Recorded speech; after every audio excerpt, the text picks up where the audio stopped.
Para sahabat sekalian, kembali saat ini saya bersama Pak Michael Sunggiardi, seorang praktisi TCM, ya, Traditional Chinese Medicines. Nah, hari ini akan kita obrolkan mengenai akupuntur yang juga banyak ditanyakan oleh sebagian sahabat. Ini terutama kaitannya dengan upaya penyembuhan kardiovaskular.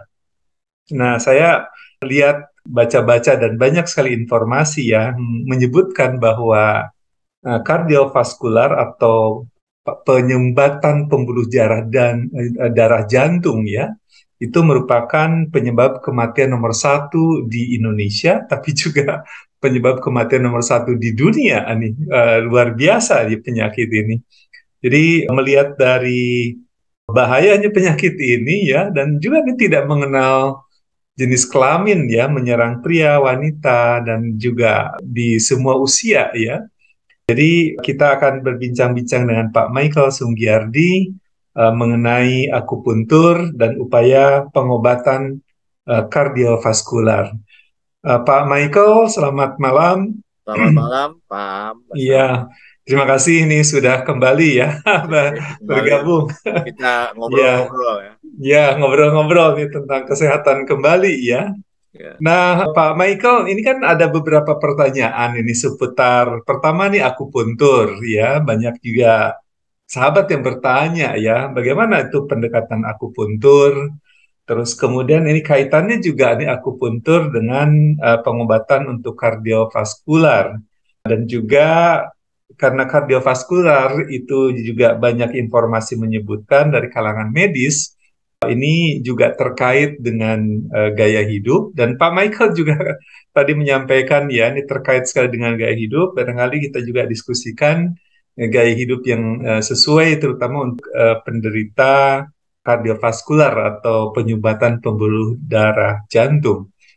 Nah, untuk teknis ngobrol-ngobrol nih, saya tadi menerima PPT ya. Apa kita ngobrolnya dari PPT aja, Pak ya Michael silakan ya? Pak supaya fokus ya. Supaya fokus ya. Ya, Saya izin share screen ya. silakan Pak, mangga mangga. Ya. Nah, Pak Michael, ini saya nanti akan atur-atur nih apa yang ingin disampaikan oleh Pak Michael. Dipersilakan Pak Michael. Terima Oke, kasih. terima kasih Pak Am. Eh, teman-teman semua yang ada di kanal Jendela Aam Bastaman. Jadi saya diminta oleh Pak Am untuk bagaimana kita mengatasi kardiovaskular dengan menggunakan metode sebetulnya tidak spesifik akupuntur ya. Oke, iya, iya. Kategorinya masuknya ke TCM sebetulnya, Iya, iya. Baik. Traditional Chinese Medicine. Mhm. Uh, jadi kita akan bicara, silakan Pak. Oke. Lanjut. Mungkin mesti di-disclosure dulu bahwa saya itu bukan dokter, saya itu bukan Hmm. tenaga kesehatan. Jadi semua informasi yang akan saya sampaikan ini berdasarkan dari pengalaman pribadi, ya mencoba untuk mengobati, bukannya mengobati sebenarnya, Berbagi mungkin ya. mengatasi gejala ya, Oke. mengatasi gejala terhadap beberapa rekan-rekan teman-teman saya. Dan ini semua berdasarkan pengalaman saya tahun 2017 ini terkena kanker sarkoma, harus Mhm. dioperasi, dan kemudian setahun kemudian badan saya hancur, Hmm. semua penyakit muncul, sehingga akhirnya saya belajar akupuntur, TCM, Oke. tapi dengan apa kaitannya dengan apa fisika ya, bukannya Hmm. kimia. Jadi saya tidak menghindarkan obat-obatan Baik, baik. ya. Jadi pertama kita akan lihat bagaimana cara kerjanya akupuntur. Mhm. Jadi akupuntur ini waktu kita tusuk jarum, Shinsei itu atau dokter Cina itu menusuk jarum, kemudian jarum ini akan diputar-putar, akan menghasilkan piezoelektronik. Jadi apa kayak tegangan listrik ya, ya Mhm. statis ya. Nah, begitu begitu diputar-putar, maka akan menghasilkan dua zat kimia di dalam tubuh kita ini. Yang pertama adalah yang disebut substansi P. Substansi P ini nantinya akan menghasilkan histamin, heparin, dan NKA. Dan kita tahu bahwa histamin, heparin, NKA ini adalah satu kelompok yang melakukan proses imunisasi terhadap tubuh kita. Jadi si substansi P itu menghasilkan imunisasi di dalam tubuh kita. Kemudian selain dari substansi P, proses pemutaran jarum akupuntur ini juga menghasilkan endorfin. Endorfin ini yaitu zat yang menghilangkan rasa sakit atau rasa nyeri. Nah, dua zat inilah yang akan beredar di seluruh tubuh kita melalui satu sistem yang namanya saraf parasimpatik melalui tulang belakang. Di titik-titik 12 titik inilah yang terkenal sebagai titik bintang surgawi. Jadi kebanyakan 12 titik ini mewakili sebagian besar penyakit. Jadi kita kalau misalnya tusuk jarum di situ ada HT5, itu artinya kita mengenerate ya titik akupuntur di meridian heart, jantung. Ya, jadi ini ditemukan oleh satu shinsei yang namanya Matanyang.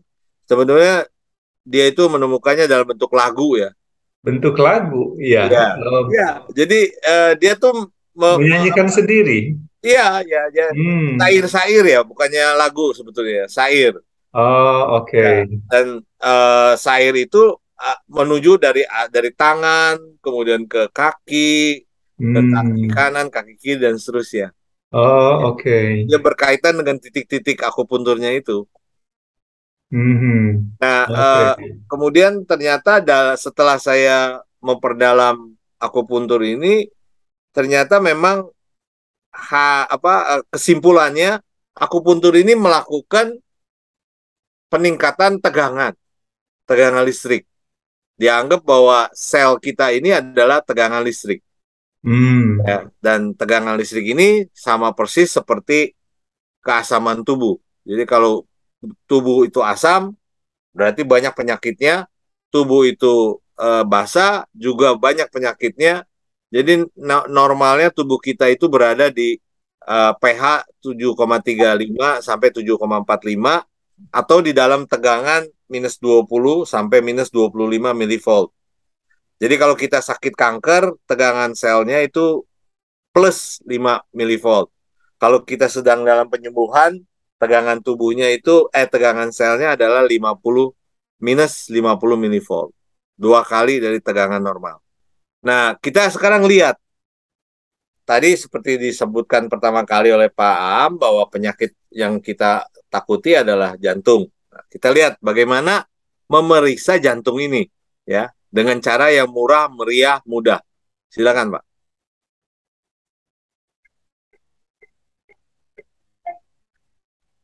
Nah, ini sebenarnya ada suaranya, ada ini, cuma mungkin tadi tidak di-share suara. Jadi ini adalah alat-alat murah yang bisa dibeli di marketplace, ya, disambung ke komputer, kemudian kita meletakkan tangan di atasnya, dan dalam 60 detik akan dilakukan pemeriksaan terhadap seluruh organ kita dengan jumlah laporan sampai 98 halaman. Namanya Quantum Resonance Magnetic Analyzer. Nah, QRMA atau Quantum Magnetic Analyzer ini sebetulnya ditemukan tahun 1994 oleh Ronald Weinstock, dan di sebelah kanan itu diperlihatkan satu laporan tentang bagaimana keadaan pembuluh darah di jantung dan otak. Nah, di bagian pertama itu kita lihat ada kekentalan darah, dan di bawahnya adalah kristal atau plak kolesterol. Nah, ini dua ini kalau sudah ke arah sebelah kanan, ini ada kuning sebelah kanan, ini sebenarnya sudah sedikit mengkhawatirkan. Jadi kita mesti injek rem. Kalau adanya di sebelah kiri itu artinya kekurangan, yaitu ada kelenturan pembuluh darah. Jadi pembuluh darahnya udah nggak lentur, ya, karena dia berada di sebelah kiri. Ya, darahnya kental, kemudian ada kristalnya plak kolesterol, ada lemak darahnya juga tinggi, besar, Hmm. ya, sehingga menyebabkan kelenturan pembuluh darahnya ini menjadi tidak lentur. Hmm. Oke. Nah, ini berbahaya. Nah, ini saya ngambil gambar dari beberapa situs untuk memperlihatkan bahwa di dalam jantung kita ini ada dua pembuluh darah yang dominan, yaitu pembuluh darah yang namanya arteriole dan pembuluh darah yang namanya kapilaris. Arteriole itu besar, gede-gede ya lubangnya, Hmm. diameternya. Sedangkan Mhm. kapilaris itu kecil-kecil. Oke. Nah, yang susah itu kalau yang sudah di yang kecil-kecil. Kalau yang besar-besar, ya mudah untuk ditanganinya gitu. Nah, kita lihat nih, bagaimana nih terapi jantung yang kita akan lakukan yang dalam tanda kutip mudah, ya, tidak perlu ke rumah sakit, tidak perlu dioperasi dan sebagainya. Jadi yang pertama, tadi itu ada kekentalan darah. Kalau filosofi saya, kalau darah itu kental, jangan makan obat. Hmm. Sekalipun obat pengencer darah. Iya, justru justru jangan makan obat pengencer darah. Kalau pengalaman saya ya, karena Hmm. kalau kita mengkonsumsi obat atau pengencer darah, akibatnya adalah kita akan mengalami nantinya pelan-pelan kerusakan ginjal. Hmm. Ya, jadi kalau darah itu kental, kita minum aja air. Atau kalau di sini definisinya air ini kan kekentalannya rendah. Mhm. Ya, minum minyak zaitun atau minum madu. Ya, karena Mhm. dengan memasukkan ke apa cairan yang kekentalannya tinggi, maka dia akan menyebabkan darah itu menjadi tidak kental lagi. Hmm. Ya, jadi Oke. penyakitnya itu asalnya adalah kekentalan darah, dan kekentalan darah ini disebabkan oleh uh, kita sering minum air yang tidak bisa masuk ke kapiler kecil. Nah, ini definisinya ada, ini nama dagang ya. Nama dagang artinya ada jenis air yang nama dagangnya adalah nanocluster. Nah, Hmm. nanocluster ini kita anggap bahwa kalau ada air yang berkumpul membentuk kelompok air besar, itu akan sulit untuk masuk ke pembuluh kapiler yang kecil. Dan Hmm. air yang besar itu, air yang molekulnya berkumpul ini disebabkan oleh air yang tidak mengalir ya. Jadi di mata airnya itu di Gunung Salak atau di Gunung Gede, air itu mengendap terus sehingga sel-sel molekulnya ini jadi gede, jadi besar. Nah, molekul yang Oke. besar tidak bisa masuk ke kapiler kecil. Jadi air itu Oke. harus dari air terjun, kemudian masuk sungai, ketimpa batu ke kiri ke kanan, mengalir terus sehingga dia akan menjadi kecil ya. Molekulnya menjadi kecil-kecil Oke. hingga mampu masuk ke dalam uh, kapiler, pembuluh Hmm. kapiler. Nah, berikutnya ada video yang saya akan tayangkan. Nah, ini adalah satu gambaran ya, mikroskop dari lengan tangan, jari ya. Dan ini ada berada di ujung kuku ya. Jadi di ujung kuku ini pipa apa bukan pipa, pembuluh kapiler ini akan berputar ya, dari bawah ke atas ya, atau dari atas ke bawah gitu, akan berputar lah pokoknya. Nah, ini di sini kita lihat sebelum minum air yang nanocluster dan setelah minum dengan air nanocluster, perjalanan dari darahnya ini akan semakin cepat, ya. Dan yang bergumpal yang ditunjukkan oleh telunjuk itu, dia akan makin lama akan makin eh, berpisah gitu, berpencar, Hmm. ya. Dan ini adalah efek dari kalau kita minum air yang sifatnya nanocluster. Nah, ini secara teoritisnya adalah bahwa air yang nanocluster ini bisa meningkatkan mikrosirkulasi, ya, sehingga akhirnya sel-sel kita bisa jadi sehat.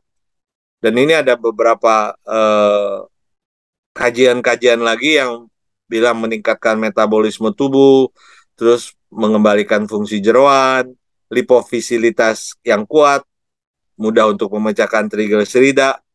Intinya adalah bahwa air yang punya sel kecil, ya, nano, itu mudah untuk masuk ke eh, pipa atau pembuluh darah kapiler, ya. Nah, jadi yang pertama, kalau Anda, Bapak-bapak, Ibu sekalian, teman-teman jendela Aam, ini mau sehat dari eh, serangan jantung, menghindari serangan jantung, minum air yang nanocluster. Nah, Oke. nah alternatif yang kedua itu adalah kita bisa menggunakan blower terahertz. Terahertz itu juga nano juga, ya. Jadi kenapa disebut nano? Karena dia bisa masuk ke dalam sel yang paling kecil dan ini bisa menyembuhkan atau mengatasi masalah-masalah pembuluh darah dan sebagainya. Jadi ini di blow di bagian jantung atau paru-paru, ya, supaya sumbatan-sumbatan ini bisa bisa apa namanya, hilang gitu, ya, bisa bisa mengalir. Karena kalau sumbatan itu mandek, itu yang menyebabkan kita jadi stroke atau serangan jantung dan sebagainya, koroner. Metode ini Pak Michael, blower terahertz ini di dalam disiplin TCM, pengakuannya seperti apa ya? Diakui di dalam komunitas TCM? Iya, jadi blower terahertz ini baru ditemukan tahun 2020, ya. Oh, Eh, baru sekali kalau begitu ya. baru. Dan ini lagi hits di masyarakat, ya, karena ini penggunaannya mudah, ya, dan dia itu bisa menembus sampai ke dalam sel-sel yang paling kecil. Karena kalau lampu merah, ya, lampu merah eh, infrared yang biasanya kalau kita pegel-pegel di sinari lampu merah, itu dia tidak akan menembus sampai sel yang nano, ya, kecil. Tidak akan menembus sampai mitokondria. Nah, kalau ini karena blower ini sebenarnya ini cara kerjanya sama seperti apa, pengering rambut, ya, Hmm, hair dryer. Cuma oke. kalau pengering rambut atau hair dryer itu pakai kumparan listrik yang dipanas, apa, yang dikasih listrik sehingga jadi panas. Kalau Mhm. ini ada substansi frekuensi terahertz yang itu yang apa, Hmm. kerja seperti microwave, ya. Microwave kan 2,4 giga. Hmm, oke. Ya, oke. Jadi ini salah satu alternatif. Kedua, ya, tadi. Mhm. Kalau minum air, kedua blower terahertz. Nah, yang ketiga itu terapi dengan akupuntur. Kalau kita Hmm. lihat akupuntur itu ruwet nih. Ada jantung kekurangan darah, ada jantung stagnasi darah, ada jantung yang api. Jantung api itu panas, kepanasan jantungnya, sering marah itu, ya. Itu jantung api disebutnya.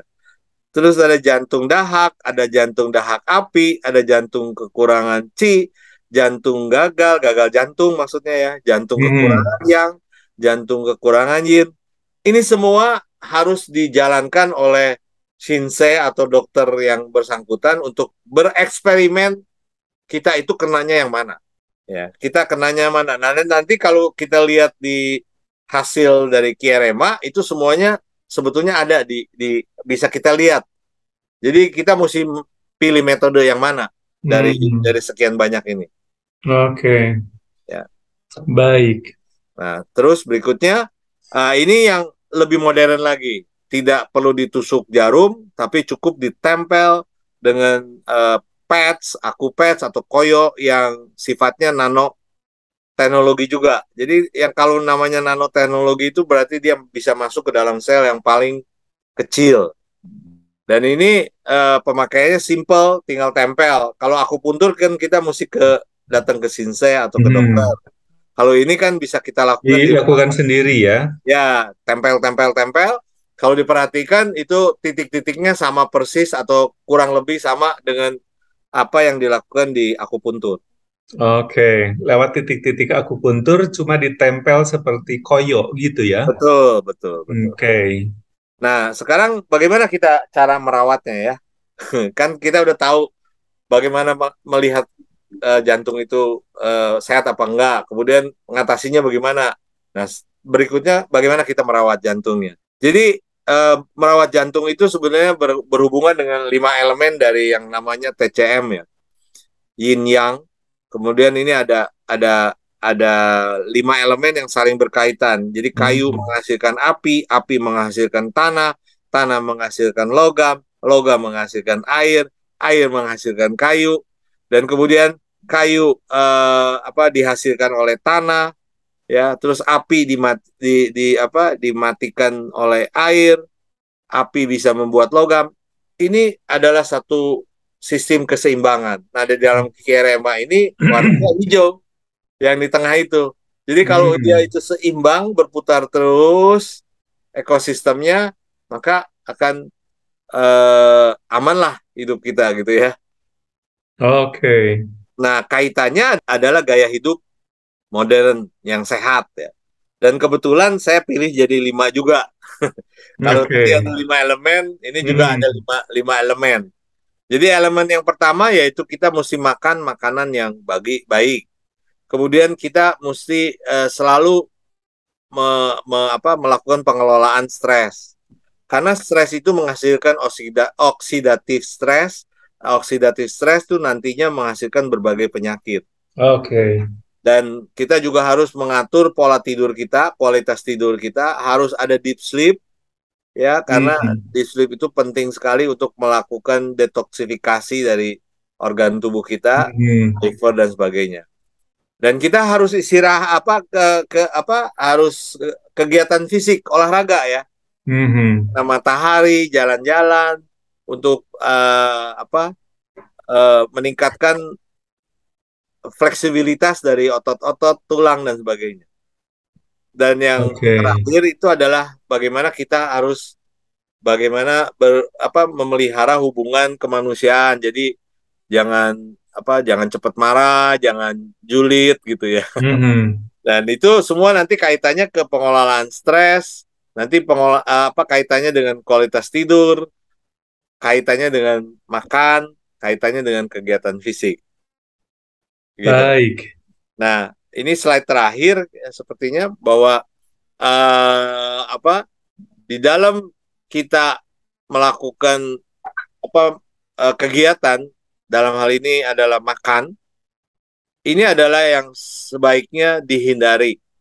Ya, bukannya tidak boleh. Kalau tidak boleh ya bagus. Tapi sebaiknya dihindari karena makan nasi oleh sebagian besar orang Indonesia tidak bisa dihindari. Belum kenyang, Hmm. belum makan kalau belum makan nasi. Oke. Ya, juga mie. Mie itu kan, waduh, pagi mie, siang mie, malam makan mie juga. Hmm. Karena murah kan. Nggak tahu nih, udah naik belum? Udah 3 kali Oke, ya harganya. ini bisa ya termasuk murah ya. Ya, nah, berikutnya daging merah. Daging merah itu sebaiknya dihindari karena daging merah itu banyak banyak sekali concernnya kesehatan kita ya.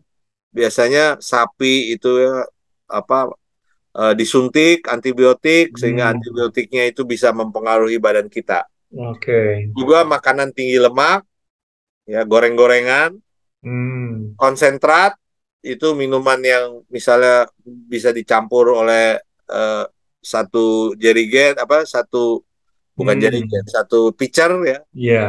satu gelas dicampur jadi satu pitcher. Nah, itu Hmm. juga jangan terlalu sering konsumsi itu. Oke. Makanan berpengawet, susu Hmm. hewani, Oh, bir, susu hewani itu kurang bagus ya?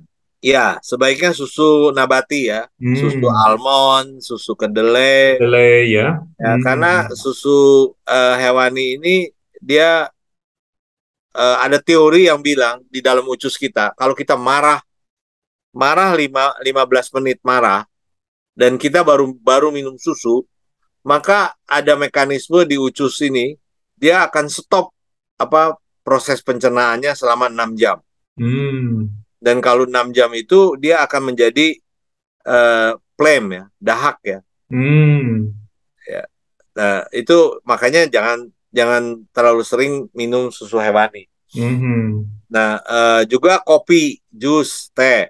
Kopi ini banyak yang bilang, wah minum kopi kan saya nggak apa-apa. Ya memang kalau orang-orang yang sehat, yang sering olahraga tidak apa, tidak apa-apa. Tapi kalau dia sudah berpotensi untuk bisa jadi stroke atau kekentalan darah tinggi, itu kopi Hmm. itu sebaiknya dihindari. Hmm.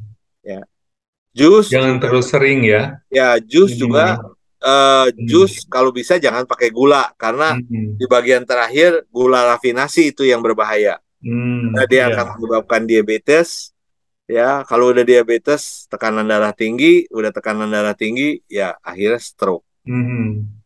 Ya, jadi ini makanan-makanan yang apalagi kalau usia kita udah di atas 40, di atas 50, Hmm. sebaiknya dibatasi ya, eh, Oke. untuk supaya tidak dikonsumsi sebanyak-banyaknya gitu. Hmm. Jadi ini adalah slide terakhir bahwa kesehatan tanpa obat itu merupakan investasi yang berharga, hidup lebih panjang dan tidak menderita. Demikian, Oke. terima kasih. Baik, terima kasih nih Pak Michael atas berbaginya ya mengenai upaya untuk mengatasi kardiovaskular. Saya kira nih banyak teman-teman ini yang menanyakan tentang dua hal ini Pak Michael. Yang pertama tadi untuk disarankan tidak meminum obat pengencer darah ya bagi mereka yang sudah terkena penyumbatan pembuluh darah jantung. Itu kan ada risiko gitu ya. Karena ini kan tidak mengikuti apa yang disarankan dokter gitu kan ya. Nah, Ya, bagaimana nih bisa memperkecil resiko ya dengan tidak mengkonsumsi obat untuk pengencer darah?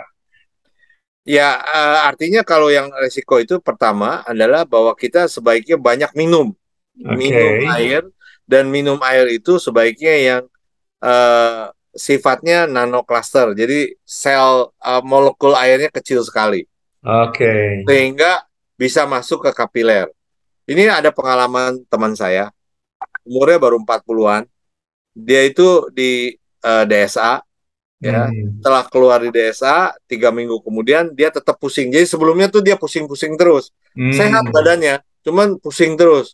Nah, kemudian dia di DSA. Gejala stroke apa Pak Michael? Nggak ada gejala Nggak apa-apa. ada. Dia, Iya, dia oke. cuma pusing aja. Tengkuk Oke. sakit, kepala pusing. Nah, terus di desa, setelah di desa, 3 minggu kemudian dia mulai kerasa lagi pusing. Hmm. Nah, dia konsul lagi kan ke dokternya kan. Nah, ke dokternya bilang, "Wah, udah minum air yang banyak aja." Hmm. Nah, terus dia bilang, "Saya udah minum air banyak nih. Ya, satu satu hari udah 2 liter." Nah, terus kata dokternya, kalau memangnya begitu, ya nanti dalam waktu misalnya 3 apa 6 bulan, ya mesti di DSA lagi gitu. Karena ada Hmm. hambatan lagi, karena gaya hidupnya yang tidak berubah. Hmm. Nah, kemudian dari situlah dia ketemu dengan air yang nanocluster ini. Hmm. Jadi dia mengkonsumsi air nanocluster dicampur dengan air yang pH-nya Hmm. basah ya, supaya asam keasaman tubuhnya itu jadi netral sehingga akhirnya ya sampai hari ini alhamdulillah darahnya nggak kental dan Hmm. dia nggak pernah pusing-pusing lagi atau sakit tengkuk lagi dan semuanya itu dimonitor dengan alat yang namanya Kerema itu Pak. Hmm. Jadi kalau nggak punya alat Kerema memang susah untuk memonitornya. Karena Ya, ya. perasaan kan berbeda dengan Mhm. kenyataannya Dengan gitu ya. kenyataan ya. Oke, itu minyak zaitun sebagai alternatif juga bisa Bisa, Pak. digunakan ya, Bisa. dan Jadi madu. ya madu, minyak zaitun. Jadi kalau mau apa dicampur boleh ya. Minyak Hmm. zaitun campur madu ya itu diminum Hmm. pagi-pagi Mhm. ya supaya yang paling baik kan sebenarnya pagi-pagi setelah makan makan pagi ya. Oke. Karena Setelah makan ya, bulu bukan sebelum makan. ya mestinya setelah makan. Karena Hmm. kalau sebelum makan dia kan akan mengalir belum ada makanan. Hmm. Logikanya gitu kan. Jadi ini membawa zat gizi makanan ya. Ya, ya, ya, ya. Efeknya kan Mhm. sebetulnya ada teori yang bilang bahwa badan kita ini terdiri dari 5% mineral dan di dalam Mhm. 5% mineral itu ada 65% oksigen. Hmm. Nah, itu yang dibawa muter-muter tuh untuk memberi nutrisi ke beberapa Mhm. apa bukannya ke beberapa ke organ tubuh kita. Mhm. Jadi kalau Oke. kalau kita minum sebelum makan ya bisa juga, tapi Mhm. sebaiknya kita makan dan minumnya minum minum air yang memang apa bisa bisa memungkinkan untuk supaya apa pembuluh kapilernya ini bisa terjangkau. Seperti minyak zaitun tadi ya, Ya atau minyak air yang zaitun atau apa madu ya. hmm. Makanya kan Oke. kalau saya tuh setiap pagi minum madu. Oh, oke. Ya. Eh, Pak, madu itu kan banyak yang palsu di pasaran. Itu membedakan yang palsu yang asli itu bagaimana ya caranya? Apa mengandalkan merek terkenal itu sudah menjadi jaminan? Saya sih begitu Pak, karena susah ya. Saya Mhm.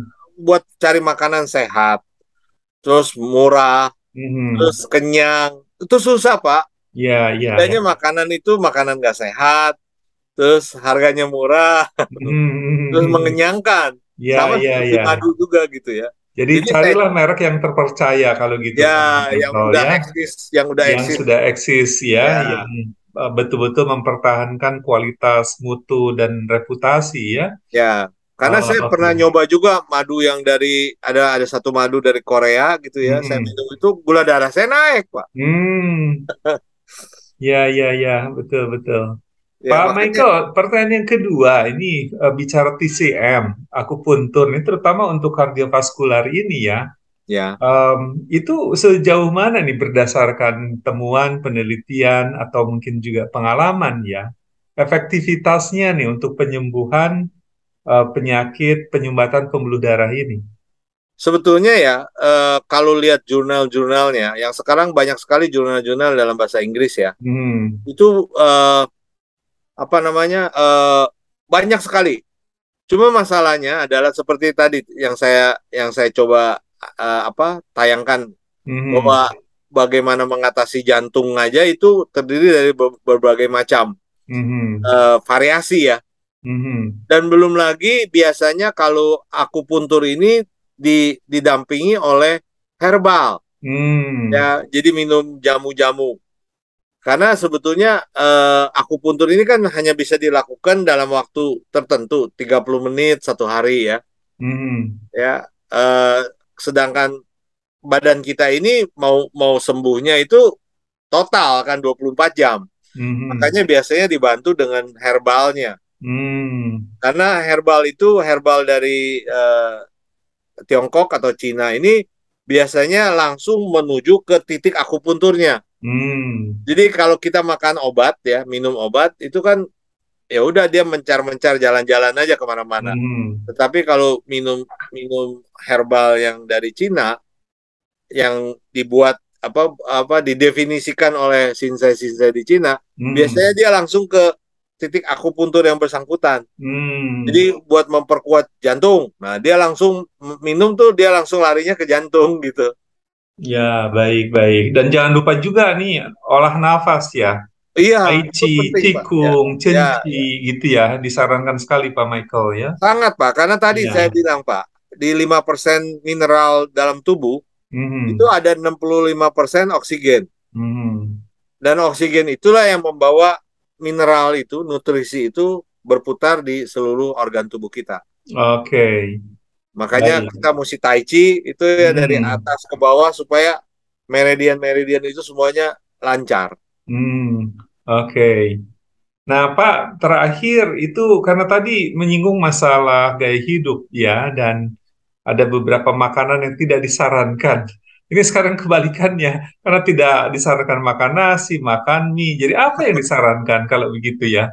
Karena Eh, banyak sekali tuh daftar makanan yang harus dihindari, yang haram ya, yang haram ya. yang haram. Ya, kalau saya sih ya sudah lakukan metodenya Heeh. dan alhamdulillah selama 2 tahun ini saya nggak nggak kena penyakit, termasuk saya Iya. tidak ter apa kena COVID ya. Mhm. Yang saya lakukan itu makan buah, sayuran. Buah dan sayuran. Ya, kemudian daging itu ayam, Iya. Ikan ikan, tentu. ya, ayam, ikan, udah. Mhm. Oke. Nah, jadi Untuk pengganti karbohidrat, apa umbi-umbian enggak, sayuran juga ada Pak. Itu di seperti sayuran cukup untuk karbohidratnya? selada ya, itu cukup Pak. Karena karbohidrat itu kita itu butuh karbohidrat tubuh ya hanya 1%. Oke. Ya, jadi kalau Ya, memang ya, ya. merasa lemes, ya bolehlah makan nasi sekepal gitu ya. Ya, ya. Saya ada masukan dari teman ahli gizi itu, umbi-umbian justru lebih disarankan, Pak Michael. Betul. Ya, betul, betul, betul. Eh, Ya, jadi artinya ubi ya, itu ya, ya, eh, bahkan apa ketela ya. ya. Karena Eh, ubi itu Pak menghasilkan gas kan Pak. mhm, Ya, mhm. dan gas itu nantinya akan bisa mendorong pencernaan kita di usus besar supaya Oke. nextnya kita cepat BAB.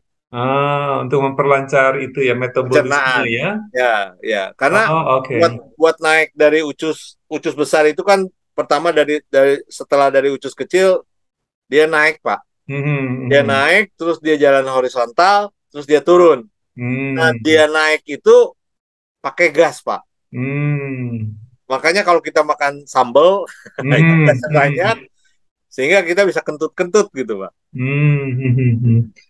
Ya, termasuk umbi-umbian ya, itu Ya, termasuk mendorong. ubi-ubian gitu. Hmm. Kita sering kentut tuh kalau Oke. ya.